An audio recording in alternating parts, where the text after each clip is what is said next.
झारखंड राज्य अराजपत्रित कर्मचारी महासंघ ने शनिवार को जमशेदपुर के सितगोड़ा टाउन हॉल में पश्चिम राज्य सम्मेलन का आयोजन किया, जो राज्य भर के सरकारी कर्मचारियों की आवाज बनकर उभरा। इस महत्वपूर्ण सम्मेलन में राज्य के 24 जिलों से विभिन्न विभागों के प्रतिनिधि शामिल हुए। सम्मेलन की विशेषता रही दिल्ली से पहुंचे national organisation of civil government employees के राष्ट्रीय महासचिव SN पिल्ले और केरल से महिला विंग की केंद्रीय अध्यक्ष M महालक्ष्मी की उपस्थिति। उन्होंने कर्मचारियों के अधिकार, भविष्य की रणनीति और सरकार की नीतियों पर विस्तार से चर्चा की। महासंघ के प्रदेश अध्यक्ष मनोज सिन्हा ने कहा कि कई अनुबंध कर्मचारी पिछले 10 से 15 वर्षों से कार्यरत हैं, लेकिन अब तक उन्हें स्थायी नहीं किया गया। न उचित वेतन मिल रहा है, न भविष्य की सुरक्षा। कई कर्मचारियों को तो अपना हक पाने के लिए हाईकोर्ट तक जाना पड़ रहा है। यह एक लोकतांत्रिक राज्य में शोभा नहीं देता। क्या कहना चाहिए, क्या कार्यक्रम है था? झारखंड राज्य और अराजपत्रित कर्मचारी महासंघ का आज छठा राज्य सम्मेलन पूर्वी सिंहभूम जमशेदपुर के भगवान बिरसा मुंडा टाउन हॉल में आज ये चल रही है। और इस झारखंड राज्य और अराजपत्रित कर्मचारी महासंघ की ओर से ये सम्मेलन में 24 जिले के हमारे सभी डेलीगेट्स, प्रतिनिधि सभी आए हुए हैं, विभिन्न विभागों के हैं। और इसके साथ ही आप देख रहे होंगे महिला कर्मचारियों का भी भीड़ है।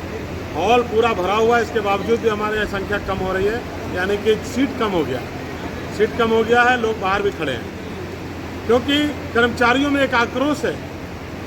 ऐसा है कि कर्मचारी चाहती है कि हमें सही हमारा वेतनमान हो, हमारा ग्रेच्युटी, ग्रुप बीमा, इंश्योरेंस या जो भी चीज़ मिलना चाहिए, जो हमारा मानदेय है।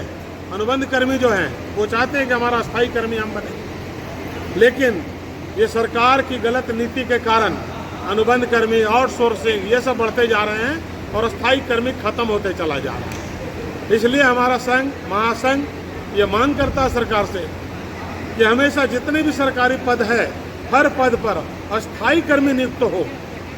अगर अस्थायी कर्मी होता है तो निश्चित रूप से हर व्यक्ति का घर, परिवार, सारा कुछ उसका हक और हुकूक का उसको जो मिलना चाहिए हक, वो मिलता है। लेकिन केंद्र की सरकार हो या राज्य की सरकार, कभी भी सरकारी कर्मचारियों पर ध्यान नहीं दे रही है। लेकिन इसके लिए हम लोग, कई कर्मचारी आप देखे होंगे, सुने होंगे अखबार के माध्यम से भी, कि हाईकोर्ट का शरण ले रहे हैं, उच्च न्यायालय का शरण जाना पड़ रहा है कि हम अनुबंध कर्मी आज 10 साल, 12 साल, 15 साल, 20 साल से कई लोग काम कर रहे हैं। उनकी भी लड़ाई हम लोग लड़ रहे हैं, ये महासंघ लड़ रही है कि उनको भी समान कार्य के बदले समान वेतन मिलना चाहिए।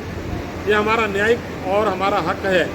इसलिए ये महासंघ आज ये सम्मेलन, जो 5वां सम्मेलन के बाद ये छठा सम्मेलन जमशेदपुर में हो रहा है, इसमें भी ये 2 दिवसीय कार्यक्रम है, आज और कल, यानी 13 जुलाई और 14 जुलाई को है।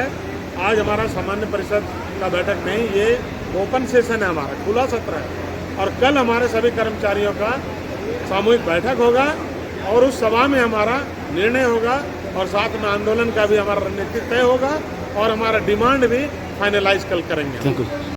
कार्यक्रम में शामिल कर्मचारी प्रतिनिधियों ने एक स्वर में कहा कि अगर उनकी मांग पर सरकार ने ध्यान नहीं दिया तो आने वाले दिनों में राज्यव्यापी आंदोलन छेड़ा जाएगा।